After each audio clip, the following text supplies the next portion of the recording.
they're going to blame the rapture on aliens. They're going to blame the rapture on aliens. And here's the thing, we kind of already knew that, but now we're actually seeing headlines like this come out, which this headline is totally incorrect. None of the information that has been given out about these UFOs or these UAPs changes anything in the Bible. The Bible cannot be changed. It is totally sound. It's inspired and literally breathed by God. So if anything, this information actually confirms what is in the Bible. This is the devil trying to explain away the rapture, and he's trying to get ahead of it because he knows that when all the saints are caught up in the air with Jesus Christ, he's going to have an explanation for it. And so the explanation is going to be mass alien abduction. So he is slowly setting in those seeds into people so that they are easily deceived. So do not be deceived. All these UFOs, all of these beings that is this technology that's so advanced, is just demonic. It's just demons. That's all it is. So no, the discovery of these aliens is not changing the Bible. It's not something crazy. It's supernatural and it is demonic. So all you need to know is do not be deceived, because Jesus Christ is coming soon. The fact that these headlines are coming out right now, all that tells me is that we are getting closer and closer to Jesus Christ's return. So if you want to make sure that Jesus Christ is Lord of your life, and when he comes back you will meet him in the air, then watch the video I've linked in my bio. Hello brethren, and welcome back to this channel. This is Church Without Walls NG. If you've not subscribed, hit the notification button, subscription button, so that you'll be notified anytime we put up straight and exciting Christian content. And so this is no longer news. If you have been listening, the signs of the end time is obviously there. We credit to the videos and the owners. But today we'll be looking at the disclosure of UFO sightings and the government calling pastors to order. But before we do that, I need every pastor, every church leader to hear this. And if you're not a pastor or church leader, you need to hit the share button, because you know pastors and church leaders who need to hear this. This year, there is coming a massive disclosure. The truth, as the government knows it, about UFOs and UAPs is going to be disclosed to the population.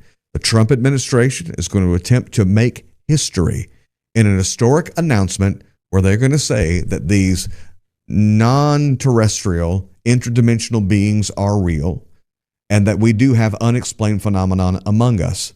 This is going to be huge. Many so-called Christians are going to be taken captive by it. We have got to speak on this first. They need to hear it from us first. They need to hear from us what the Bible has to say about it. This is an urgent call to every pastor and church leader, including the ones who mocked me when I released this book and said I'd gone off the deep end. Of course, they didn't read the book. They didn't know what I said about it. It's time for every single pastor to teach on this. What does the Bible say about non-human entities? Now, you have noticed that the language has changed in these Department of Defense meetings as well as in these congressional hearings. They're no longer saying extraterrestrial. They're saying non-human entities. Are there non-human entities in the Bible who attempt to influence mankind? The answer to the question is yes. Are there non-human entities who use mechanisms of transport of some kind in order to travel? And the answer to that is yes. The sad reality about this is that most of the things that we have refused to talk about, the subject matters that we are avoiding as ministers and pastors, are coming face to face, because the Bible teaches us of non-human entities, especially the watchers you find in the book of Enoch and some other books that are mentioned in the Ethiopian Bible, that we have refused to acknowledge and to talk about. And now we are being confronted with the realities of this, the descendants of the Nephilims. And it's hard time that we begin to approach this no longer from the sentimental view or theological point of view, but realities, because one of the worst things that can happen is when you get facts from the wrong source. A second pastor has come forward who was also at the meeting. His name is Larry Ragland. Check out the clip. I decided to come to a private meeting with a group of men who are connected with the intelligence world, that are believers, but are still have very high security clearance. These are legit, true men of God that are still connected to Washington and even this current administration and all branches of military. And they literally told us, we had a sitting congressman, a very well-known congressman from Missouri. He called into that meeting as well. That was just for pastors. And this is what he said. On speakerphone, this sitting powerful member of Congress said, "Are the pastors listening to me?" I'm getting chills right now because this happened to me. He said, are the pastors in the room listening to me? And I said, yes, sir, we are here. And he said, listen to me. Go and tell the church they are not ready for what is coming. The narrative that is coming, what they are going to say is going to be like nothing you can even imagine.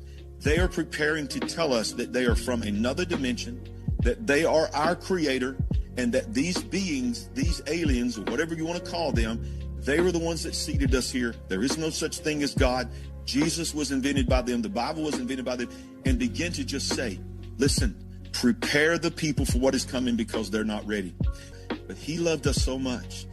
He made sure that he told us exactly the blueprint to study. He said, study the days of Noah. And if you can understand how Noah responded, that's how you're going to have to respond. And I believe what God is doing in the body of Christ. Why would they be telling us this now? You have people to church. Yeah, you're telling me that we're created by interdimensional beings and God is made up by them? What the heck? Daddy, are we going to get breakfast after this? I guess. What the heck? Welcome back. This is what the Bible warns us ahead when it talks about the great falling away. The Bible said that the days are not shortened, even the elect of God will be deceived. Why would they be deceived? Because they lack knowledge and they do not understand the signs and the handwritings of God and the signs that Jesus has evidently placed out there for us in the Holy Book. And our emphasis these days is so much on materialism, and we are not preparing the church for the things that are going to come. And so, child of God, we need to watch and pray and be studious. We're about to be told a story. Governments around the world are preparing to disclose UFO intelligence. They are advanced craft that are in our skies that are not human-made. The first announcement will likely be careful. They exist, we can't always control them, their technology is far beyond ours, but that's only really the tip of the iceberg. You see, every single day there are hundreds of sightings worldwide. That could be attributed to more cameras in people's pockets, and that would explain some of it. But governments are now openly admitting there are things up there we simply cannot control. Now, that one fact should stop every single one of us in our tracks. Excuse me, what? Because it reveals an intelligence with capabilities vastly superior to our own. Even the sharpest minds admit we have only a limited understanding of what we're dealing with. And some of the evidence suggests that we may not be approaching this the right way.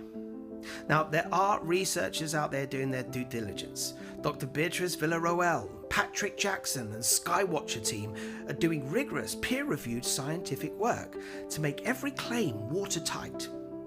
Skywatcher has even identified people with extraordinary abilities, what they call psionic or consciousness-based talents. Now, these people can apparently summon these craft into our reality. Reports suggest that governments have quietly used similar methods in operations, raising a serious question. Are we the ones playing with fire here? There's the interstellar object 3I Atlas that NASA called a comet, yet its behavior raised some real questions. The mysterious Nazca mummies in Peru, Dr. Beatrice Villarroel's Vasco project, which discovered metallic, highly reflective objects appearing in the skies on old photographic plates before humans had launched Sputnik or anything into orbit. And Patrick Jackson's Sphere Network studies, documenting what appears to be a vast global defense network of cloaked metallic spheres operating in our atmosphere, frequently observed in precise triangular formations. Now look, this isn't some overnight theory. It's a 70-plus year modern secret that may stretch back thousands of years. Pastors around the world have been quietly briefed to help their congregations process it. So when the big official story drops, and it's coming soon, you'll already be way ahead of the curve. So start paying attention right now. Look up these cases or subscribe to the channel and check out my previous videos where I break each one down in depth, because the real story is far stranger and far more extraordinary than anything we're initially going to be told. These beings appear to be monitoring us with power beyond our imagination. We need to approach this with wisdom, not just military curiosity. So get ready, stay curious, and keep an open mind. The universe is about to feel a whole lot bigger. Sadly, the big lie is being told, and a lot of people are going to buy into this. And that is where the big falling begins. I pray that the Lord keeps the church and awakens the consciousness to seek Him. Please comment, share, and subscribe to our channel. God bless you.